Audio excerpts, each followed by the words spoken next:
How are you? Hey, yes. Good morning, Alessandra. Thank you very much for joining us, and thank you for sending us these great images. And you're having a bit of a fight with the clouds there in Yeah, Siena this morning. we had clouds till 5 minutes ago, 10 minutes ago, and some clouds passing over the sun. But now the image of the sun with the moon in front is fantastic with our Hmm. solar telescope. I hope you enjoy. Yes, and these images are coming from the observatory at the University of Siena. Could you just tell us a little bit more about the setup at the observatory there? Yeah, yeah. Thank you, Graham.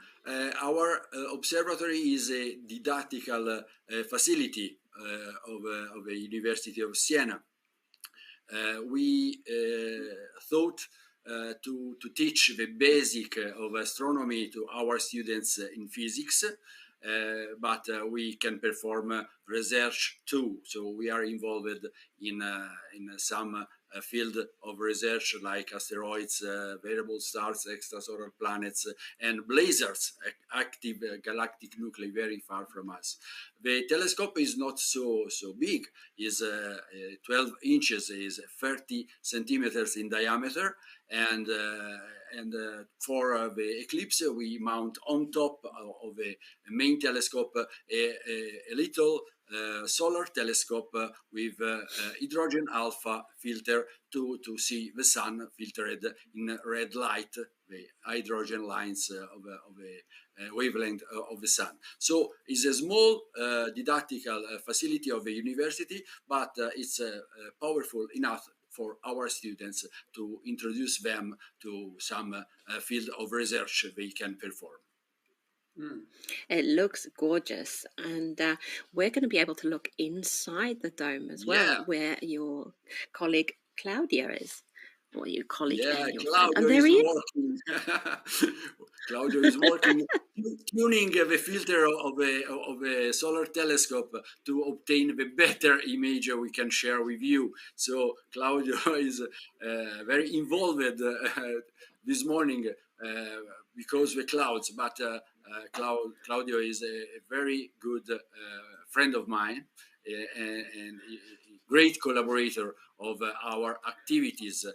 He helps me every time I need some help because he is a young retired nurse. So, but he is very fascinating about astronomy, and so.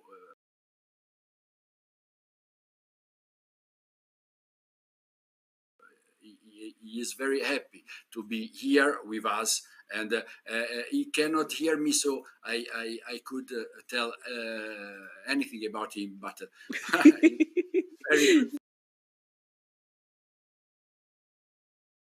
good. He's a very good friend. Well, We can see that's that great. And Claudia's working really hard in there. yeah, it's Yeah, wonderful to get this view inside the dome there. That's terrific. And Alessandro, this the dome there and the observatory.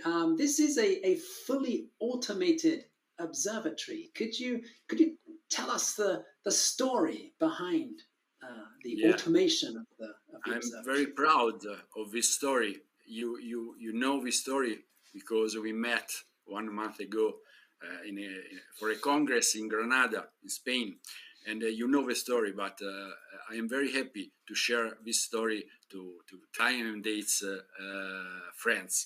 Uh, the story began 12 years ago when I had a student, Elisa, very clever, very smart, but Elisa is forced on a wheelchair, and she never could come inside the observatory because we have a very narrow stairs to go in the observatory. So I thought with my colleagues and some friends like Claudio to perform an automation of all the instruments inside the observatory. And in a couple of years, I bought a new telescope, a new mount, and the electronic boards to perform the automation. And from 10 years ago till now, the observatory is fully automated, and I can manage all the instruments inside the observatory with my smartphone if I want. When I am at home, I can have a nice dinner or watching the television, and the telescope acquire the images for our research activities while I can perform a normal life. It's very powerful and useful. Yes, And yes. the Well, first person who had the password to connect to the observatory after me was Elisa, because I thought to automate the observatory for her disability. yes, that's great. And her studies and research was all successful? Yeah, yeah. Elisa, last July, 3 months ago, discussed their PhD thesis, and now she is very proud of her studies at the University of Siena. Slow, but very strong. So Elisa taught me many more things than the ones I could teach her. Sure. Yes, yes. Never Well, give up. that's Never give up. absolutely, that is a terrific story. And thank you very much for sharing the story today. And thank you very much for having us inside the dome. And it's been great talking to you today. Thank you very much for that. We should just say that the maximum eclipse in Siena is around 10 minutes from 10 now. minutes. Yes. That's right, yes. 16% of the sun, 16% will be covered at maximum eclipse in Siena, and that is around about 9 or 10 minutes from now. Anna. As always, take a look at timeanddate.live for detailed information about the eclipse, about Alessandro and Claudio and the other wonderful partners that we're working with, and pictures and about us. So go and have a look, and see you soon here on timeanddate.live.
So here we are again. We're about halfway point of this live stream. We've passed a few maxes in many other locations that we've been looking at on the screen. In Tromsø and North Cape in Norway, max has passed. In Siena and Naples in Italy, max has passed, and that means that the moon is moving off the sun again. So unfortunately it didn't move all the way over and give us a total eclipse, so it's moving back again, and it will be moving back over the next hour or so in these locations. But we're still not at max in Istanbul, which is hanging over your head there, Graham, on our screen. And we haven't even started yet in Abu Dhabi and Karachi, so we've still got a lot of eclipses to come. It's the same eclipse, but we see it at different times. We actually have a map that we can look at on the screen and see where the eclipse shadow is moving. There it is. And what are we looking at here, Graham? Yes, so in our top right corner here, we have a live day-night map. So this is showing the Earth. The light areas is where the sun is up. The dark areas at the side, it's nighttime. And in the middle of the sunny area over Europe and Asia, we have this yellow and orange shading. That is where the partial solar eclipse is in progress at the moment. This shows where the lighter outer part of the moon's shadow is striking the Earth at the moment. Now, like all eclipses, the moon's shadow moves across the map from west to east. So today's eclipse, it started up in northwestern Europe. It started, first of all, just north of Iceland. And the moon's shadow has been growing and moving to the west across the map. So it's nearly coming to an end for places in Western Europe. So the UK, Western Europe, they will shortly be moving out of the moon's shadow, and the eclipse will be coming to an end. In the central area of Europe, in Eastern Europe, we are round about the maximum eclipse at this stage. And then as we go further to the east, across to Abu Dhabi, Karachi, as you said, Anna, the eclipse is still to begin there because the moon's shadow hasn't quite reached that far yet. So we still have, we still have 2.5 hours of eclipse action still to go on today's live feed. We were looking, before we brought up the map, we were looking in that top right corner at the picture from Istanbul. So maximum eclipse in Istanbul is at 10:47 UTC. So in around about 10 minutes time, we'll be at eclipse max in Istanbul. Around about 38% of the sun will be covered by the moon. And we do want to say a very big thank you to our streaming partners in Istanbul. Our partners there are at the İştek Foundation Belde Schools Science Center. It is a public science outreach project that's part of the İştek Foundation. They have a museum of astronomy, they have a digital planetarium, they have an observatory, and they do fabulous outreach work and science communication work in Istanbul. And today, our partners there are 3 people in the team who are sending us this feed. We have Mert Acar, Alper Ateş, and Çizem Boz. And as always, we are very grateful to all our partners who are bringing us these wonderful pictures from across Europe and across Asia. Anna, before we go any further, you have an important safety reminder for us. The safety reminders are always there. These beautiful glasses that you can't see through, not even at my bright lights shining at me. So yes, they're perfect for looking at the sun. Make sure that you cover your eyes with proper eclipse glasses, cover your telescopes with eclipse filters, cameras with filters, all that, because it will get broken if you don't do it, including your eyes. Be sure to go to timeanddate.live. We will have our newsfeed there with live updates on the eclipse, our partners, pictures. And while you're in there, hit subscribe. We've got another show coming up in 2 weeks. So make sure that you don't miss that. And still, we're only just under halfway in the eclipse and in our live show, so stay with us. There's lots more to come. We've got Max in Istanbul, we've got Karachi coming up and Abu Dhabi coming up, so stay tuned.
here we are again. We've been looking at a wonderful string of eclipses, and it's ended in the UK. It's about to end in Tromsø and the North Cape, and it's only just started in Karachi, and it's on its way in Abu Dhabi and in Istanbul. So, Graham, you want to tell us a little bit about our partners in Abu Dhabi? Right, so in the top right corner of our screen, our feed coming in there from Abu Dhabi in the United Arab Emirates. This is coming from the International Astronomical Center in Abu Dhabi, which is part of the Al Khatim Observatory. This is an observatory that was built in the desert, opened at the beginning of last year. It's about 50 kilometers, around 30 miles from the city center of Abu Dhabi. And the director there is Mohammed Shokat Oder. And it is Mohammed who is sending us these terrific pictures from Abu Dhabi. So, as always, thank you to Mohammed. Thank you to all of our streaming partners who are sharing their eclipse with us today. We are just over halfway through the eclipse worldwide now. Maximum eclipse worldwide came just a few minutes ago. The very deepest eclipse anywhere in the world today was in parts of Russia and Kazakhstan, where the partial eclipse got up to around 80%. The very deepest eclipse happened at 11 o'clock UTC, which was about 10 minutes ago. So worldwide, we are into the second half of the eclipse.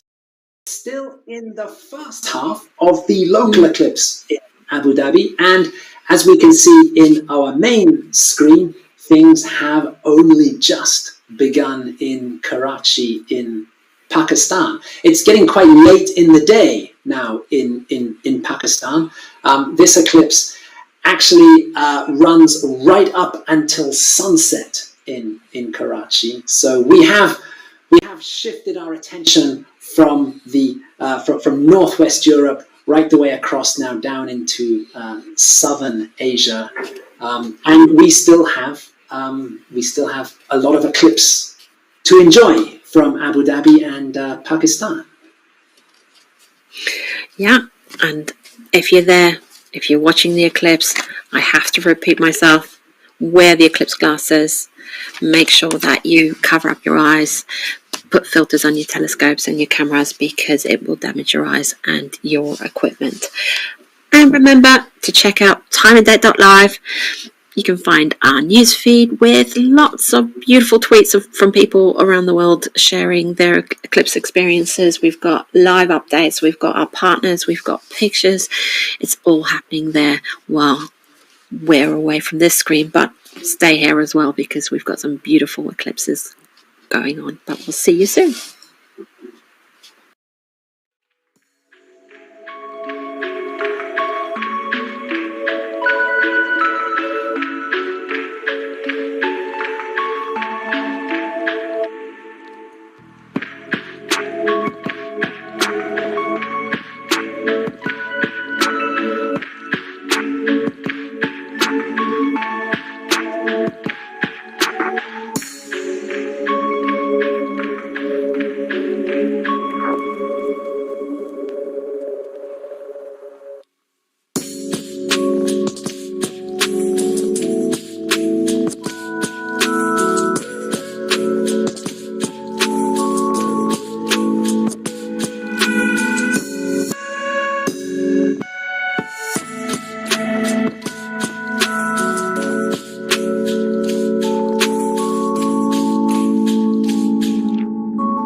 Welcome back. And we're back. You are watching this partial solar eclipse live on Time and Date. And where are we? The eclipse has finished across most of Europe. The eclipse has finished at our streaming locations in the UK, in Norway, in Italy. We do still have live images coming in of the eclipse further to the east. So our partners in Istanbul, we still have about half an hour of the eclipse to go in Istanbul. And we still have about an hour and a half to go for our streamers in Karachi in Pakistan. And also for the image that we're looking at on our main screen here, are pictures from Abu Dhabi in the United Arab Emirates. So we still have lots of action still to come. But in Europe, the eclipse is winding up. And that means, Anna, that it's all over for our Time and Date mobile observatory up in the northern wilds of Norway. Indeed, it's been a nerve-wracking time here at Time and Date, because the last 2 weeks we've been getting daily weather updates from our boss and chief eclipse chaser, Stefan Thorsen. He's been giving us going to Poland, going to northern Finland. At some point he was thinking of going to I think even Lithuania was on the list. It was everywhere on the list. But him and our colleague, Adalbert Michalik, ended up near the North Cape on the very north tip of Europe. And there they found the solar eclipse Holy Trinity, at least for live streaming. You need clear skies, you need good internet connection, and you need to be there at the right time for the eclipse. And believe me, it's been a struggle. So we're going to introduce Stefan Thorsen to join us here for an interview. Hello. Hi, Stefan. Oh, it looks cold. It looks really cold there. How difficult was it to decide on a location, and how did you end up there in northern Norway? No, it was, as you said, very difficult. There were clouds all over Northern Europe. We checked a lot of forecasts, different kinds of forecasts, and there was always clouds. There was sometimes a bit of gap in the clouds, and we kind of looked for that, but then that gap closed, and we had to find another place. So, as you said, we examined a lot of places, and we ended up then in the very northern Norway, which had kind of consistently promising weather. The challenge being this far north is the sun is very low in the sky. So even if the weather is nice above you, it has to be nice many kilometers in the direction of the sun. So there's a lot more. There's a bit more of a luck to be able to get emissions of the sun this far north. And it's just like a few weeks till the polar nights start here in this latitude. So it's just there's very short days. Wow, it looks very cool, Stefan. Yeah, it does. And so you really are there at the very northern edge of mainland Europe. How was your journey there, Stefan? We've been hearing that you've had icy roads to contend with, and I don't know if this is true. Something about you couldn't get into your car this morning. Yeah, no, it was. We planned to.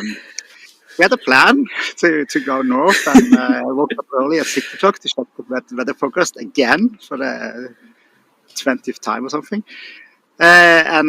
We everything went mostly. The plan from yesterday was still to go around this area. We ended up in a place it's a bit south of the North Cape, but still close to it, called Skaidu, which was the plan yesterday as well.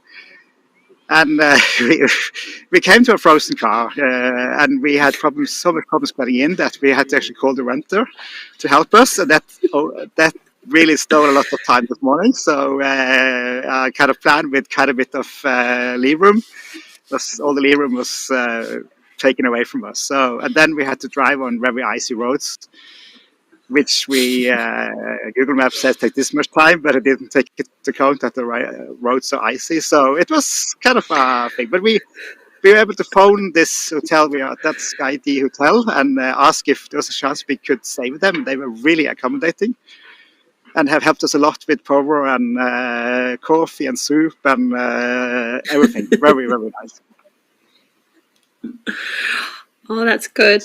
That's good. And you're going to be traveling again in just over a week, and it won't be as cold. Where are you going, and why are you going there? And then we're going to the US, to Roswell in New Mexico, which is quite different, very different than this Arctic climate we are currently at.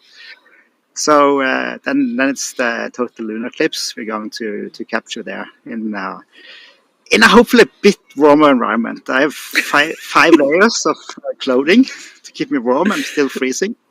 So it's just sitting still is kind of the problem for this long. But it's nice. And why Roswell? Yeah, it's worth it. Yes, of course it is.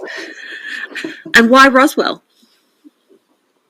Now, Roswell, it's first of all the conditions there are very nice, but the main reason is that there's annular solar eclipse in a year later, which is also passing in the same area. So we aim to visit Roswell twice. So in 2 weeks from now, and again in about a year from now. So it's kind of nice to actually go somewhere you've been before, because then you know a bit more what to expect, and it's easier to plan for. Yes. So we've got lots more great eclipses coming up. Stefan, I think we're going to let you go and get warmed up there. Thanks for the great images from North Cape today. Spectacular stuff. Don't forget to keep an eye on timeanddate.live. That's our live newsfeed with updates on this eclipse, on our partners. We've got lots of pictures and lots more there. And also, don't forget to hit the subscribe button on our YouTube channel so you don't miss out on future eclipse broadcasts, including 2 weeks from today, the total lunar eclipse live from New Mexico. And Anna and I will be back with you very shortly.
welcome back.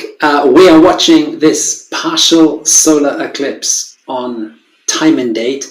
And our eclipse in Istanbul, in Turkey, is almost finished. In our top right corner, we can see that the moon has almost completely moved off the face of the sun there. The eclipse will actually be ending at 11:59 UTC. So there is just 5 more minutes of the eclipse to run in Istanbul, Turkey. We still have a lot of eclipse to come in Abu Dhabi and in Karachi, Pakistan. On our main screen, we have our images from Karachi. We're approaching maximum eclipse there. At 12:01 UTC, we will be at the deepest eclipse in Karachi. That will be about 39% of the sun's disk covered by the moon. We want to say a big thank you to our streaming partners there in Karachi. These are Yusuf Ali and Saeed Abbas at Astron Instruments.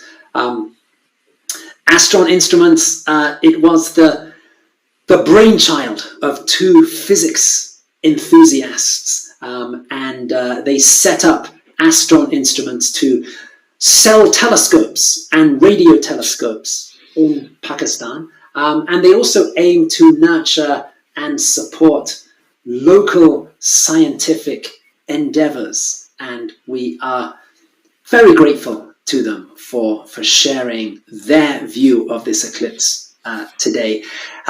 They had to find the right spot for streaming this eclipse because we are nearing sunset in Karachi. In fact, the sun will set just moments before the eclipse ends in Karachi. So this is very much a late afternoon eclipse as the sun is sinking down towards the horizon there in Karachi. So we still have about an hour to go. To recap, we started this live stream a few hours ago. We saw the eclipse moving across Asia, across Europe into Asia. And Anna, I think you have something for us. We do. We have a little treat. It's kind of a recap that as well from Italy, and this is from our friends Paolo Romano and Giuseppe Cutispoto in Catania. That's in Sicily, Italy, and they've made a time lapse for us. They are at the ENAF Observatory in Catania. That's in Italian National Institute for Astrophysics. It's a long name. It's easy to say, ENAF, and they have made a time lapse. They've been taking pictures every 10 seconds and they've put it together to make a cute little video for us. So have a look.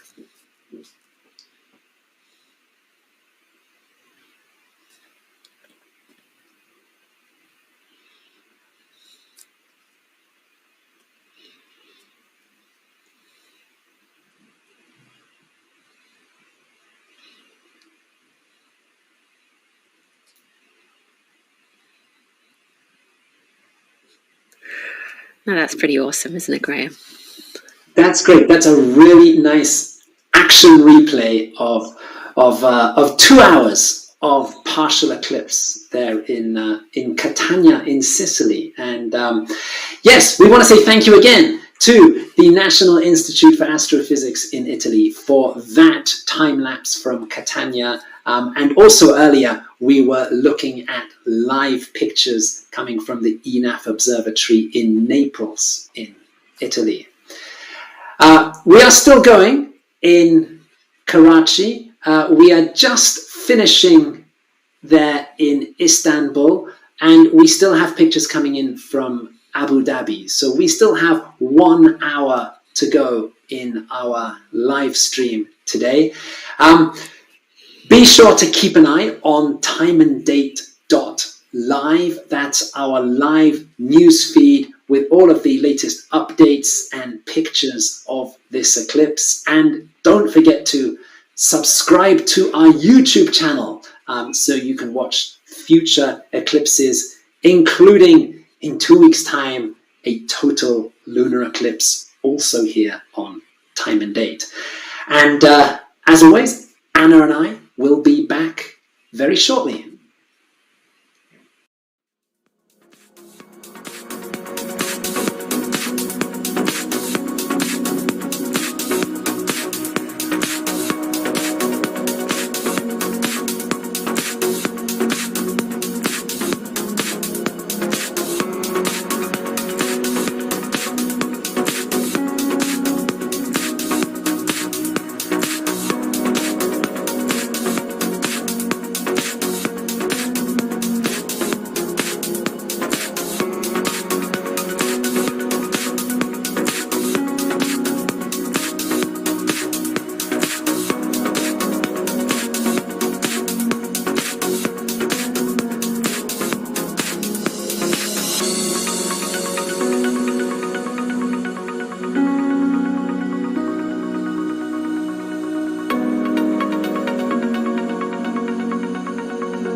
beautiful images of the sun. We're hanging on for the eclipse starting in Istanbul in about 5 minutes, but here in Naples we can really see that the moon has slowly started to eat a little bit into the sun there, and I hope everybody had their eclipse glasses ready. I'm going to show them again because I think they're really cool, because I hope they get to kind of peek around the side of their telescope and look at these eclipses live as well. And Graham's going to tell us a little bit about our partners in Naples and Greenwich. Yes, so in our top right corner, there we have our picture coming from Greenwich in London. This is coming from our friends at the Royal Observatory, Greenwich. We've been working there with Jake Foster, Greg Brown, Richard Shields, and Chris Cougar. And they are sending us these images from the Annie Maunder Astrographic Telescope in Greenwich. This is a telescope that was named after a pioneering female astronomer and astrophotographer and science communicator, Annie Maunder, who started work at the Royal Observatory all the way back in 1891. And on our main screen, we have our pictures coming in from Naples in Italy, where the eclipse has just started in the last few minutes in Naples. So here, this is coming from the Astronomical Observatory of Capodimonte, which is a park on a hill in Naples. It has amazing views down to the sea and across to Mount Vesuvius, and these images are coming from Luciano Terranegra and Maurizio Oliviero, who are part of the team at the Astronomical Observatory of Capodimonte, which is run by the Italian National Institute for Astrophysics. And as always, we're incredibly grateful to our amazing partners across Europe and across Asia who are bringing us these images today. Anna, just one question we should deal with. We're looking here at a partial solar eclipse. What is a solar eclipse? It's no coincidence that today is new moon. No, because solar eclipses can only happen at new moon. It's actually, in fact, the only time you can actually see the new moon.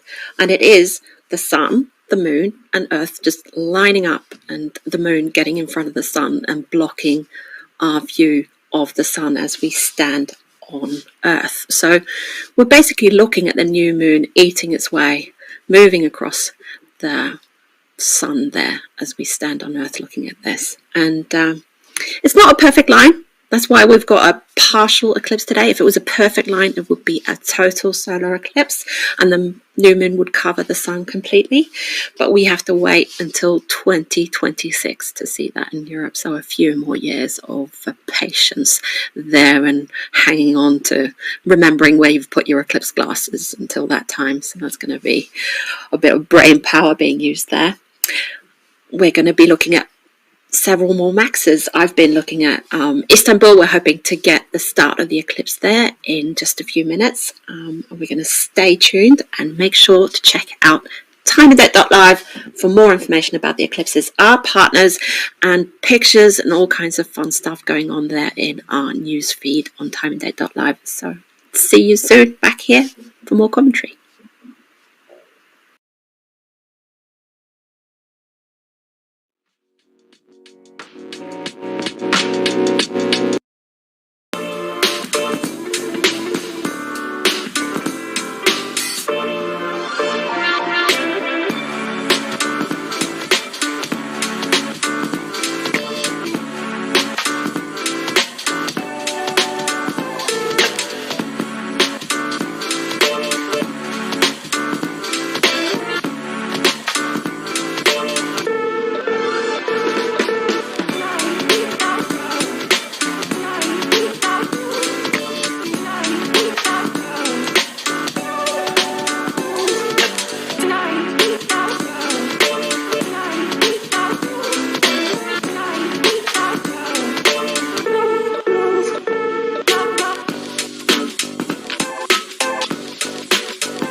welcome back to Time and Date, where we have been enjoying this partial solar eclipse across Europe and Asia.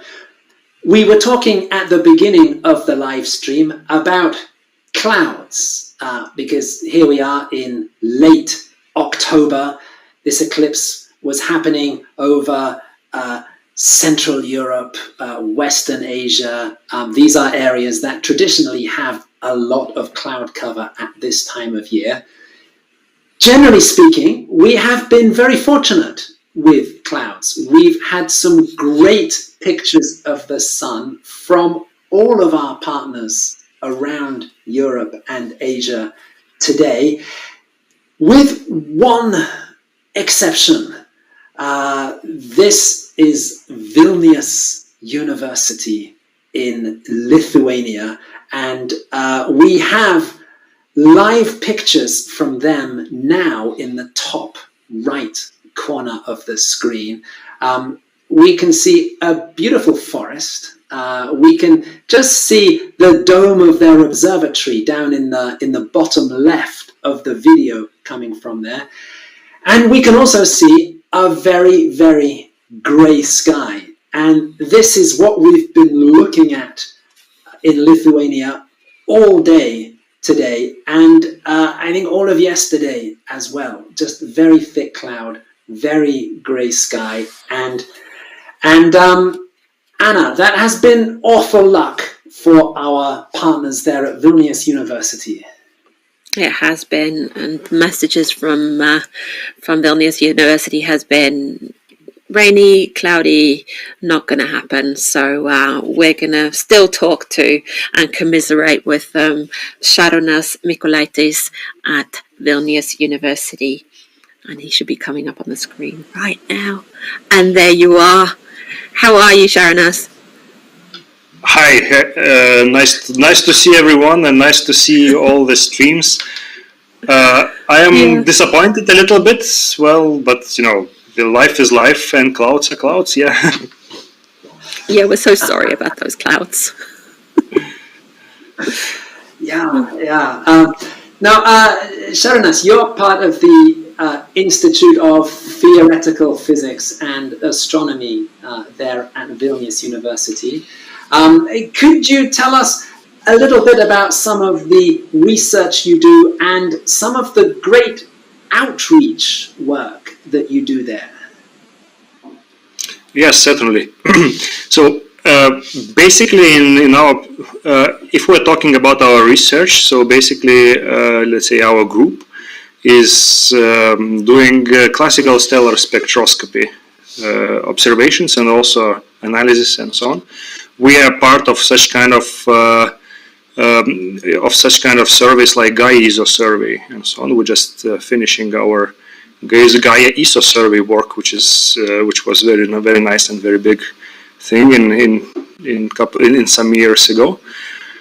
Well, in talking about outreach, so you saw the stream from our observatory. So we tried to do the solar eclipse stream from our Molėtai Astronomical Observatory, that is around 80 kilometers north from Vilnius. Our main base of our astronomers is in Vilnius, and our observation base, let's say, is Molėtai Astronomical Observatory. It's basically like all observatories, probably all observatories.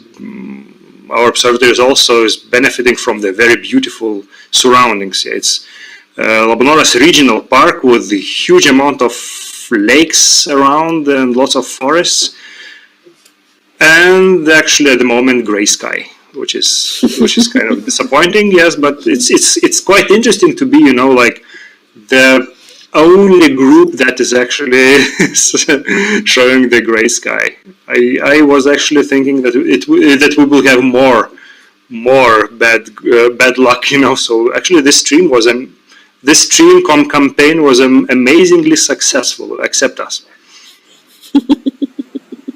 But you did have success. You had, we had to postpone our interview with you because you had to suddenly meet a school class. What happened there? Well, it's basically, observatory is usually like a very attractive place for people to visit. And at the moment, we are in some kind of some schools in our country already having the holiday season, because we have school holidays around this time, this week or next week. So schools are traveling all around. And suddenly one school decided that they really, really, really need to see observatory as soon as possible, because that's super important for them. And actually, I can understand why. It's very interesting. So I was probably the only one who was able to meet them, and I was really, really excited, actually to show your streams, and every stream one by one to them, and we had a nice talk about all the solar, lunar eclipse, Venus transit, Mercury transit, and so on. So usually, this was a very, very nice occasion. Of course, I'm sorry for the delay of the stream, but of this No talk. problem. But children first. Yes, of course, and you've told us that the work in your country is a lot of children first and a lot of outreach, because astronomy is super popular. And what do Lithuanians get most excited about? Well, basically, Lithuanians are most excited probably about recent things that happened at the moment. So solar eclipse. If we would have a clear sky, so we would have a lot of people, lot of astronomy clubs that are actually observing the solar eclipse at the moment, and sometimes in the center of the city, or in small town, in the schools and everything, it would happen. People are excited about new major steps in astronomy, like James Webb Space Telescope launch, and beautiful pictures of Hubble, of course. But people are basically also very, very interested in very exotic things of astronomy, like black holes and strings and so on. Like you have lots of questions about those kind of topics, and those questions actually push our limits forward. Of understanding. We have to think and learn more and more, and especially how to learn how to explain those super complicated things in a bit more understandable manner. Yeah. Yeah, absolutely. Yes, that is a huge challenge for science communicators in the area of astronomy, for sure. Yes. Hey, Sharunash, thank you so much for taking the time to talk to us today. You've had a busy morning, even though you've had those grey skies. You've been keeping very busy with children and tours and talking to us, and thank you for that. And we wish you better luck for the next eclipse in Lithuania. We will do it together. Absolutely. Yes. In the meantime, we still have about 40 minutes to go on our live stream today on time and date.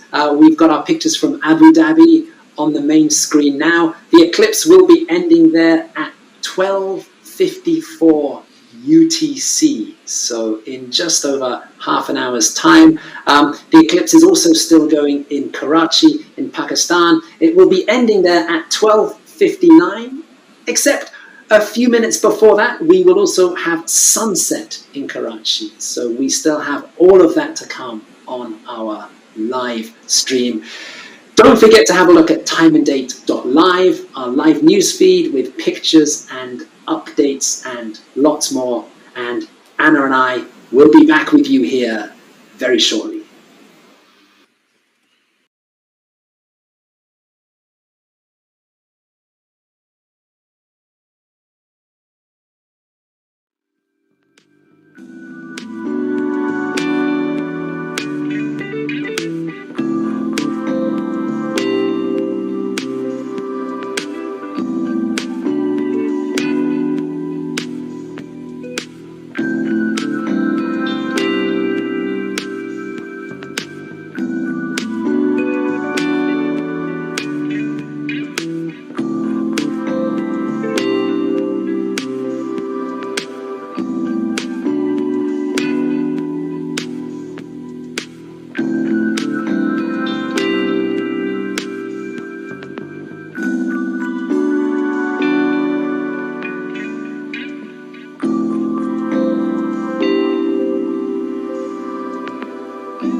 And here we are again. We still have 20 minutes to go. We're looking at some beautiful suns there from Abu Dhabi and Karachi. And the moon is moving away from both of them, but we're still looking at an eclipsed sun from these locations.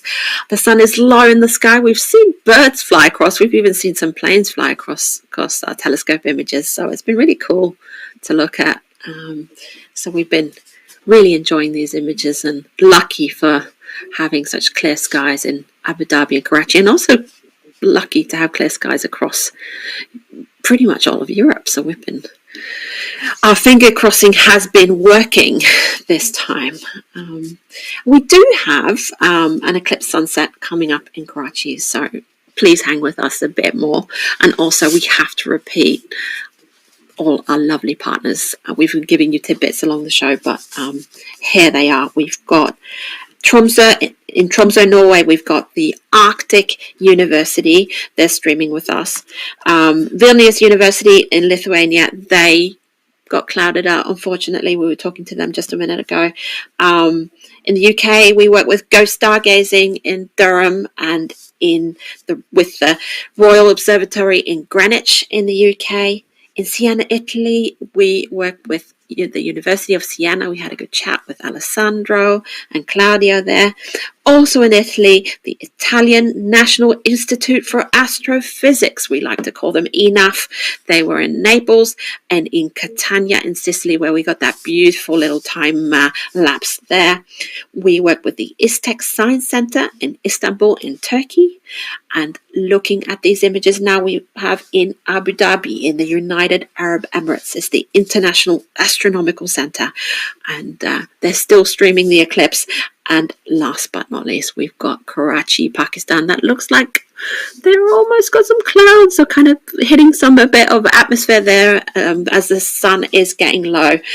Astron instruments have been helping us out today there. But we're not done, are we, Graham?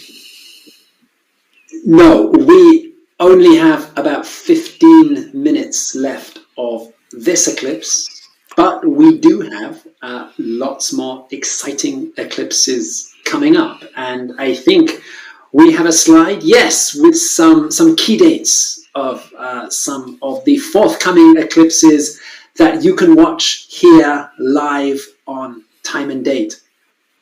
The first one is in 2 weeks' time, a total lunar eclipse across North America, Australia, Asia, the Pacific. We will be back here in 2 weeks to bring that eclipse to you live. 6 months after that, we are beginning a very spectacular run of solar eclipses. In April next year, we start with a total solar eclipse that will cross the northwest cape of Australia, and we will be bringing live pictures of totality from Australia. 6 months after that, we have an annular solar eclipse that will cross the United States, Mexico, Central America, Colombia, and Brazil. And again, we will have live pictures of that here on Time and Date. And then going into 2024, we have the final eclipse in this big run of eclipses, a total solar eclipse across Mexico, the United States, and Canada. So yes, a total lunar eclipse in 2 weeks' time, and then starting from next year, a very big run of dramatic solar eclipses here on Time and Date. And we're going to leave you with the eclipse ending in Abu Dhabi and maybe the eclipse sun setting in Karachi. It looks like they've removed the filter there off their camera, so we'll see what happens there. There's always a bit of challenges when you're working with telescopes and filters. Be sure to subscribe to our YouTube channel to not miss out on our